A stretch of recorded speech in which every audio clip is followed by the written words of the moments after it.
Good evening. This is, again, the programme about books, and all that happens is just that an extract from a book is read out by Richard Herndl or by John Moffat, and then the people sitting here try and discover who wrote that particular piece. These people are Bernardine Bishop, the novelist.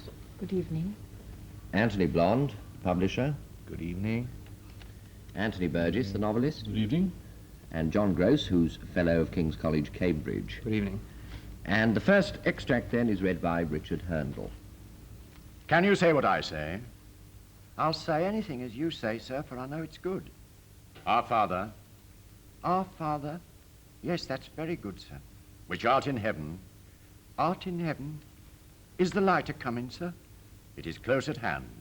Hallowed be thy name. Hallowed be thy... The light is come upon the dark benighted way. Dead, dead, your majesty, dead, my lords and gentlemen, dead right reverends and wrong reverends of every order, dead men and women born with heavenly compassion in your hearts, and dying thus around us every day. Splendid. Bernardine Bishop. Dickens' Bleak House. Right for you. Yes. Death of little Tom, I would say, isn't it? Joe. Joe. Joe, that's right. You're thinking of Death of Little Nell, perhaps? No, I'm thinking of Death of little Joe, of Tom Yes, All quite. Alone. That's Of where he Tom comes All Alone, from. yes. Yes. Would you have got that, Anthony Blonde? No. Not within I a million wouldn't. miles? Within a million miles, yes. I Who, wouldn't for have got instance, it. did you think? Just for fun? I thought there was one echo, forgive me, the first opening thing, I thought it was a comic episode for the first 3 lines of Shakespeare.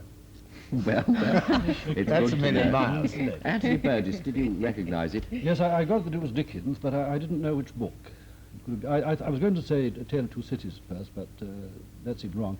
Possibly Bleak House was written about that time, was it? The tone seems similar. I don't know. But there's an intensity about it which is at the same time relieved by a deliberate exaggeration, which is comic in a special way. It is, I think, purely Dickensian. Of course, it could be imitated. One might even say, no, not Wells. I thought of Kipling, The Light That Failed, or something like that. But Dickens, definitely Dickens. John Gross. Oh, I think unmistakably Dickens, and one would have to be, almost as good as Dickens to imitate it. In a way, I'm a bit cross, because this is not typical Dickens, or rather it's typical of one side of him. I don't think it's typical of the really great Dickens. Perhaps that's why we put it in. But, well, provided one's not going to laugh at it, as people do at Little Nell and so forth, it's a very powerful piece of rhetoric, I think. And he particularly, I think, had a propaganda purpose in mind when he's writing Bleak House. He got very interested in public health, attempts to control cholera and so forth. In general, he didn't believe very much in government or government interference, but he certainly did in this novel.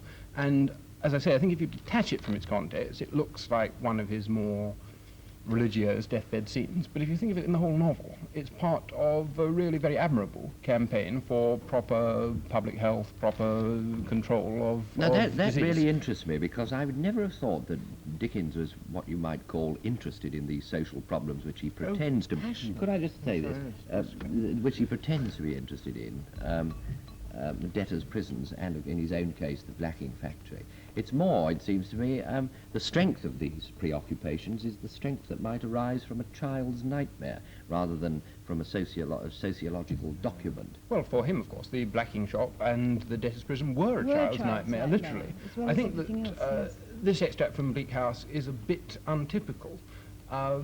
He has got a real disinterested campaign about a social evil here, which he doesn't usually. Yeah, but it doesn't sound like that, does it? Does it, I'm Bernardine Bishop? I'm surprised that you say that it's untypical Dickens. I should have thought it was very very typical indeed.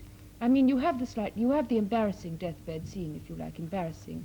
But on the other hand, the feeling behind it is so strong that I would have thought he rarely carries it off. Now, could I say this? It's a particular aspect of Dickens's genius, what one might call the thespian, or the dramatic aspect in the sense of the stage. I mean, Dickens was an actor, possibly a good actor, but possibly Tale of Two Cities came into my mind because he got the idea of that, did he not, from a play originally, a play in which a man sacrificed himself for the woman he loved. Frozen Deep. The Frozen Deep, that was the one. Wilkie Collins and he put it on, Yes. something like that.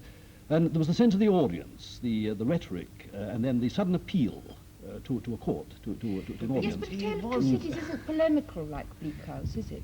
Well, the first chapter is, I would say. You know, it was the best of times, the worst of times. He It was obviously very done interested somewhat. in Yes, questions of the day, and I mean, he was definitely involved and completely compassionate. One of his novels is about delays in chancery, is it not? It's not about that at Well, all. I mean, this is touched on, and for instance, the one thing which is rather moving, I think, when he wrote about that school, you know, Wackford Squares and all that, he Yeah. went to Yorkshire and Didn't went make round it- these terrible schools. I really I must mean, take up an argument with you here. Perhaps it's not the chairman's function, but I can't help it. He thinks he's interested in these things. Well, He's- why bother to trundle up on that clumsy post-chaise, which people we have know done, he did? People have done stupider things than that, or, you know, and then written a book which they could have written out of their heads. He wrote it out of his head and his experience. And I think he only thought he was a It's social... not, that's he wrote partly out of his true. heart. He did feel these things strongly, but he didn't really believe in social reform. He believed in the exercise of individual philanthropy. But if he'd thought about it at all, surely he would have come to him that individual philanthropy could do very little about the Yorkshire schools and about the debtors' business and so on. Well, at the risk of being pedantic on this one, I do think Bleak House is a bit different. Dickens was very much opposed to busybodies. He was against the idea, perhaps, of government interference. But at this time, when he wrote Bleak House, this is perhaps a big anomaly in his career, he became very interested in the public boards of health which were being set up. They're being set up, this is a curious thing, by Edwin Chadwick, who was also the man who'd been more than anyone else responsible for the poorhouses, the workhouses that Dickens was getting at in Oliver Twist, of course. In general, the kind of man that Dickens was most opposed to. But this was a period in his life when he did plunge in to genuine social reform, and this is one reason it's untypical. Of course, in a way, the kind of great and absolutely irresistible waves of self-pity that come through this passage are typical, one must admit. Could I just ask you this, to turn off the sociological tack a little? Do you regard the feeling in this as sentiment or sentimentality? I don't think you can use either term properly. It is a kind of cold rhetoric. It's a kind of... it is essentially an actor's pose. The actor knows perfectly well what he's doing, and he's trying to gauge the effect of his words on his audience. He's aware of his audience, he's aware of himself uttering these words. And I don't think the content matters all that much. It's the force of emotion. Feeling about the things in question doesn't really come into it. But is it equal to the object to which it's directed, or is it in excess of it? I mean, is it sentimental, or is it equal? It can't be an excess. The emotion can't be an excess. It's not an excess. It's not quite genuine. It's a bit operatic because, for example, Dickens wasn't a very religious man, and he nevertheless plays on the full organ pipes of religion at his deathbed scenes. If I got a bit cross, and if I said it was untypical, it's more that I've heard Dickens laughed at so many times when this kind of passage is torn out of context. If one's looked at the character of Joe in the rest of the novel, if one has seen Chadband browbeating him, has this brother Taruth, he has not Taruth, and so forth. It's a kind of cumulative thing. I think it's much more powerful coming at the end there than it is. It sounds more sentimental, I think. I must say, I ask because my own feeling is that it's full of sentiment. That's to say, full of a genuine, authentic feeling, Yeah. however operatically deployed or Agreed. Yes, expressed. Absolutely. Yes, I think so, and I think we're wrong to feel embarrassed for Dickens when a passage like this comes up. One doesn't, but I don't feel, I still maintain the emotion itself is not properly geared to the subject. That it is its own excuse. It's there for itself, nothing else. The Dickens is the artist in one sense here, and not the social reformer. Shall we go on and do something else? This particular piece is read by John Moffat. My father always assumed, as I do now, that anything new was likely to be nasty. Barbara found a specific charm in modernity. She did not pursue novelty. She was no butterfly of fashion flitting from vorticism to Dadaism. She was, rather subversive by tradition, a spaniel lolloping dreamily along at her mother's heels. I argued sturdily with her, but I picked up many of her arguments, which I reproduced next term in my essays, with the result that Mr. Howitt in my report made a rebuke which I have seldom incurred in my later years. He must learn to approve those things that are excellent, not merely those that are ultra-modern. You got it, Anthony Blunt? I put down Nancy Mitford or Evelyn Waugh, but it's probably a man. Ah, that was very good. I think you must have that, Oh, Evelyn Waugh. thank you. It's the first one I've ever had. This is really it's not frightfully important, No, you know, no. one way or t'other. It's presumably the autobiography. Yes. Yes. And very readable, gentle, easy stuff. Not astonishing, I thought, in any way. Bernardine Did Bishop, you? did you recognise it? No, I didn't. I haven't read the autobiography and I wouldn't have got it. But I liked the passage. I mean, I knew perfectly well that I hadn't read it. It made that much impression on me. But, yes, I think one could have placed it with regard to period quite satisfactorily. 20s. Yes. Dadaism. Did you get it, Anthony Burgess? Yeah, I got it, yes, but hearing it like that, torn out of context, I was quite prepared to see it as part of some very minor novel of the late 1920s, early 1930s, and it seemed to me then to be full of the usual sort of cliches of attitude, vorticism and Dadaism, and again the usual sort of the reproof.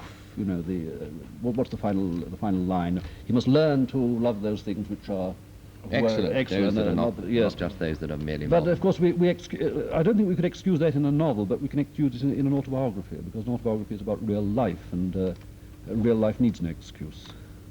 Tom Gross, did you spot it? Yes, I got it. And I think that, following on from Anthony Burgess, that the autobiography is written in a much flabbier, more kind of sitting in the club armchair style than War's novels. I'd like to make the excuse for him that it's tongue-in-cheek. I think the episode it comes from is a very interesting one in the novel, and very revealing one. Barbara, if I remember correctly, is the fiancée of his brother. And the entire autobiography is really about someone who has studiously, deliberately turned his back on the modern world while knowing exactly what he's doing and really knowing all about the modern world. And Barbara is the one episode. He treats this poor girl very sardonically. He's still a schoolboy at the time. I found out then, for example, from this passage, that one of the first things he published had been a defense of Cubism, written when he was about 14, under the influence of Barbara. And poor Barbara has to carry on her shoulders the whole burden of everything that's modern, you know, Picasso and plastics and sunbathing and socialism. I wonder if you think that his tongue is so permanently in his cheek that it impairs the communication. No, I think this is a perfectly straight autobiography, rather a slap piece of work.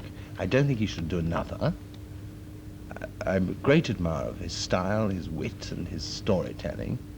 And it's quite interesting to see that none of the snobbery of which he has, in my view, been very justly accused is explained in this autobiography. I mean, even was reckoned never to have recovered from being to Lancing and Harvard College, spiteful. Well, circles. he does seem to me in this particular book to have inflated his style to a point where he appears actually to be patronising the events of his own life in such a continuous way as to rob them of interest, in such a way as to neuter them. The events of his whole life, or just the events of his Oh, of youth? this, I beg your pardon, just this particular section. Yes, yes. It's not an exciting book, is it? I mean, I don't let's think, face it. well, the material is not exciting. No. One is rather shocked to find the lack of interest in literature, the nastiness of the young boy, the flabby, unpleasant, unspectacular sins he commits. But the whole thing is redeemed by this pastiche Gibbon style in which the book is written, of which that, of course, is not a good example. That sounds like a not very good novel. But you remember Yes. Brideshead Revisited, which was the kind of book which all undergraduates enjoy. I remember one wild Australian coming to my room and saying, I am a synthesis of all the characters, you see. And this was lovely, the way they lolled around smoking their fat and duller number 11s. None of this comes through in the autobiography. Well, he was ashamed of that. He became ashamed of that style. he? He Yes. rewrote Most of it doesn't come through, and it's very interesting because he covers the same ground, and it comes out flat in reality, whereas it was very sparkling in the novel. Bits and pieces do. I remember in the stuff about Oxford, the description of the club called the Hooster and Protein Club, which used to live backwards, get up, dress in full evening dress, drink whiskey at 10 o'clock. But do you remember whether he was able to convey this information to you straight, or did he, as it were, have to cock it at an angle, as though he were acting in a continuous cocoon of icy disdain? Oh, yes. For the most part, I think he did. A sentence which stuck in my mind, describing this Oxford period, he says, a period in which he plunged too heavily into social life, he says, I was somewhat too promiscuous of my familiars. Tush, tush. Upon that note, shall we move on? And the next piece is read by Richard Herndl. He said that for general improvement, a man should read whatever his immediate inclination prompts him to. Though to be sure, if a man has a science to learn, he must regularly and resolutely advance.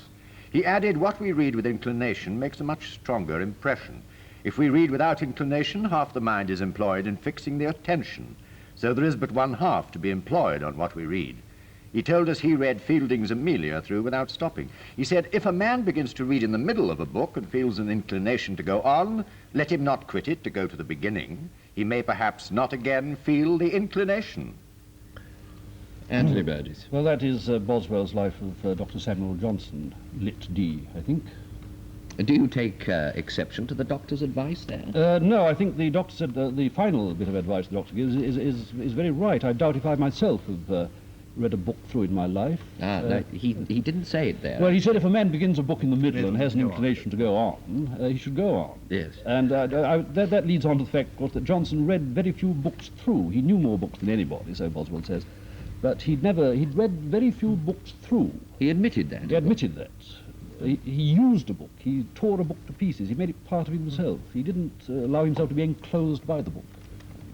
Didn't Boswell say somewhere that he had a wonderful power of tearing the heart out of a book? But it is not. I don't think it ought to be an example to all of us. Bernardine Bishop, don't you just love that Dr. Johnson? Well, as I listened to the passage, not being able to place it, I'm afraid, I did get the impression of rather a good educator being talked about by some keen disciple. But I don't know that this idea of just following one's inclinations. I mean, he must perhaps have had very strong inclinations about reading anyway. He was in a position to indulge I don't them. think all of us would Anthony ever Blom. read at all if one followed. Don't you think the passage was in fact rather ugly and difficult to listen to? It is very much the mark of a shorthand diarist tape recording sort of mind. Well, He that is said, what I the do. repetition of he said and the inclination. I do hope wasn't- you're right, because sometimes I think Boswell invented it all. Do you? I mean, it's that good. No, he must have been the most tremendously attractive and good man, Johnson. I mean, we know he suffered a lot of pain. He never really was very bad-tempered, and always in such a thunderingly complicated way that you were touched to be the object of his attention. I don't think he ever hurt anybody. But I think it's an awfully boring bit, and I don't think it's a very exciting book. I prefer the anecdotes that other people tell of Johnson. Oh, yes, well, they're not going to give you one of those on this No, program. no, They of want course to test your Incidentally, expertise. I think he was a fine old leg puller, Dr. Johnson, and I wonder how much he was kidding. He didn't like Fielding, of course, and I wonder if he'd have said the same for a novel or a novelist that he really liked. I bet he read lots of novels through from cover to cover and didn't miss a word. Well, he must have been one of the very few men who read the whole of The Anatomy of Melancholy. He says that he used to get up early in the morning. I forget how early, 4 o'clock, 4 a.m., to start reading The Anatomy of Melancholy. Of course, he couldn't Because he sleep went well. through. He was, as you remember, not a man who could sleep. Couldn't get up And indeed easily, suffered though, from either. No, true. Something I always wonder is how definitive were all these opinions which were so faithfully recorded by Boswell. I mean, didn't Johnson perhaps, like everybody, say one thing one day and another thing another day? I'm sure he was pestered beyond belief, to answer academic questions by this chap who was always Yes, there. surely, that's what I They're a always kind feel. of comedy team, in a way. Yeah. He was a very limited man in a way. Remember, he couldn't understand Bishop Berkeley's theory, and yet he had to make a sort of smart point of it. So he kicked the stone by the door and said, "Sir, we refute it Well, that's thus." much more than a Yes. smart point, I think. I That think is so, too. the ordinary human reaction to it. I think he Pragmatist. A very wonderfully colourful human thing reaction. to do. I think having You don't Boswell have- around would push anyone into a Yes, position of quite. having to have an opinion Yes. about everything. Anyway. No, but he did in general, I think, and he was a wonderfully funny man who didn't take himself in deadly earnest. He described his style of talking, remember, as talking for victory. Whether it was Boswell or anyone else, he had to rather, not exactly crush people, but get the better of them, and he knew that he wasn't to be taken in deadly earnest. And I must say, I think Boswell must have been an appealing man in his way, otherwise it wouldn't have happened. I remember the first time that Johnson, perhaps feeling a little pressed to do so, but the feeling comes out much better than that. They're sitting together, and finally Johnson says, "Give me your hand. I have taken a liking to you." And I think that's one of the most moving lines I've ever read in my life. Oh, yes. Well, that seems to have ground the conversation. So we go on to the next one, which I believe is read by John Moffat. Alas, said the mouse, the world is growing smaller every day. At the beginning it was so big that I was afraid. I kept running and running, and I was glad when at last I saw walls far away to the right and left. But these long walls have narrowed so quickly that I am in the last chamber already, and there in the corner stands the trap that I must run into. You only need to change your direction, said the cat, and ate it up. John Gross.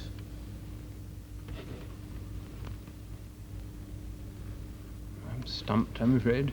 I'll take a wild guess at something like Saki. Now then, Anthony Burgess. Yes, indeed. It's not a translation. May I ask that question? It is a piece of English literature. No one said it had to be a piece of English literature. I think I'll tease you along a little and not tell you. No, quite. I would say about that period, I would say a very self-conscious imitation of Aesop or La Fontaine, written by a sophisticated man, a man with his eye on the times. Not Saki. I don't know. Anthony Blonde, you seem to be on the verge. No, don't know, but it couldn't be Saki, because they're famous stories in the Toby Moore when the cat starts talking. But as far as I remember, the cat only talks to the other people in the room. It's so embarrassing that they finally strangle it. I don't think the mouse chats away. It's a bit more sinister than that, though, don't you think, this bit? Is it earlier than that? No, you're here to say. Bernardine Bishop, you know. I conveyed absolutely nothing. Nothing at all. No second thought. It was written by Kafka. Oh. Ah. How clever of Professor Burgess, then, to ask if it was a translation. Yes, it was. Yes, That's why I wouldn't tell him. Yes. What's it from? Is it from the diaries, the notebooks? Or is it I'm going to turn it up and see. It's called A Little Fable. Nasty little fable, too. It is. It's like a spoiled Is that the lot of epigram. it? Is that the whole thing? Is it that little, I mean, the fable? I haven't the remotest notion. No idea. But do you, now you know it's Kafka, and you all said, oh yes, oh yes. Why are you saying, oh yes, oh yes? Well, I'm not saying oh yes at all, on second thoughts. It doesn't sound like Kafka, really. Kafka can only be appreciated at some length. If you read the diaries that Max Brooke edited, the little epigrams, the little aphorisms that Kafka comes out with are not very telling, very pregnant. You have to appreciate Kafka. You can only appreciate Kafka if you get a long chunk of him with a character suffering at great length and, as in the trial, waiting perpetually for something to come of this long, this endless... But he's talking about walls, isn't I would he? agree. There is that rather short piece. I can't quite remember what it's from now, but it's about a doorkeeper. It's quite a short piece with something of the rather strongly horrifying tone of this little fable. I thought he's best at length, though, isn't he? Oh, not at yes, all. I think, well, Case may if be. he's going to be good at all, if he's good at all, he's good at length. He's good when he can use the peculiar rhythms, peculiar flat rhythms of his prose to lull you into a sense that all this world is real. Is this read in the original? Well, in English too, I think. Hands up anyone who thinks he's a terrible bore. No, I don't. No, don't. No, you obviously touched do. and moved. No, not really. It's just flying a kite. No. Now, what touches and moves you about Kafka? Well, the fear that he has of everything. No. He's a very frightened man. And these extraordinary long-distance love affairs, when he was sitting on a square and said to his girlfriend with whom he's been corresponding, for heaven's sake, when you do come and see me, don't cross the square. It's direct. Just come, or do cross the square so that I can see that you are you. And then, of course, at the last moment, left a note and said, I can't face it after all. I think he was the original frightened man of the 20th century, which is why he's so much quoted and so much relished and so Left original. unread. More Yes. to it than that. I mean, Yes. he's a great allegorist, isn't he? He tells the truth. The story of the trial is a true story. That's the position we're all in. It can be regarded as an allegory of original sin, if you like, but I think the castle presents allegorically and with great power the situation we're all in, the sense that we have to do a particular job, we're given orders to do it, we don't know who's giving the orders, all we know is that they're living in a castle there, God, if you like, the forces that control our lives. I feel that to be true. I feel that to present my own feeling about life, that man is not capable of running it for himself. Reason doesn't help. Nothing helps. Except using the self up, possibly, instead of regarding it as is quite colourable to regard it as a prison, which he does. But if you put it to use, you can get out of it or have the illusion of getting out of it that way. Do you think so, John Gray? Yeah, I think that this means that he's not one of the very greatest writers. I mean, King Lear shows people in just such a trap. But inside the prison cell, they are still, you know, three-dimensional people with blood in them. In Kafka, they tend to be rather wan and ghostly before they start. This means, I think, that he's not quite as great as some of his admirers have claimed, but beyond that, I think that he does tell one great truths about the human condition. It's very interesting that one could interpret the trial in an indefinite number of ways. It's not an allegory with one meaning. It's a kind of fable, which does seem to me to correspond to whatever sense of human beings being trapped or imprisoned or frustrated one may have. I do agree with Anthony Burgess, though, that he's much better taken at length when he creates a whole world, when one feels oneself trapped in the world that he's created. Over a short distance, well, like this one, I thought fables without a moral, just almost a bit of wanton cruelty. One needs to get into his world to be convinced by it. There is that in him. I think the cruelty of the long short story Metamorphosis, in which a young man is turned into a gigantic beetle, and the varied attitudes which his parents take up, pity, loathing, fear, indifference, and so forth. That seems to be both a very powerful summation of the human position, but at the same time it is wanton. It is wanton, and it is sadistic, if you like. It's as though there's a desire to be cruel. Yes, it's as though he's much more interested in having someone turn into a beetle than he is in the responses that might follow. Exactly. When you say cruel, don't you feel he identifies with the victim rather than with the persecutor? I mean, isn't he more masochistic than sadistic? Yeah, masochistic is a better Well, word. sadomasochistic. Yes. Well, Nice long word. now another one. This time it's read by Richard Herndl. Suddenly she paused, and through my fingers I saw an awful change come over her countenance. Her great eyes suddenly fixed themselves into an expression in which horror seemed to struggle with some tremendous hope, arising through the depths of her dark soul. The lovely face grew rigid, and the gracious willowy form seemed to erect itself. "Man," she half whispered, half hissed, throwing back her head like a snake about to strike. "Man, where didst thou get that scarab on thy hand? Speak, or by the spirit of life I will blast thee where thou standest." Grand stuff, Bernardine Bishop, who wrote it. Rider Haggard. Yes, very good. Well done. Astonishingly Yes, clever. very Is good. it she? Yes, it is. Yeah. Yes. Have you ever read it? You must have No, done. oddly enough, I haven't. It ju- was just a guess. There are Putting some books together, that yes. you know without reading, aren't there? Putting the style together with the fact that it was obviously about a she of some. Well, that's jolly good. With a capital S. Yes. What about Anthony Blonde? Didn't get. I'm delighted it's Rider Haggard because he's one of the most exciting. I mean, his stories are almost the most exciting I've ever read. King Solomon's Mines, for instance. You know, when the man is going to be put in a pot, and he says, "Well, supposing I'll tell you there's going to be a new moon or a partial eclipse, I think it is, of the sun," and he's taken out some diary that his wine merchant gave him before he left, and he's right, and he's saved. Lovely piece of invention.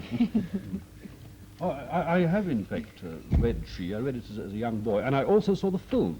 I have a very strong recollection of the old silent film. I remember the name of the hero, which is Ayesha, or Asha, and I also recollect that the book was a most scholarly one. It was full of Egyptian hieroglyphics.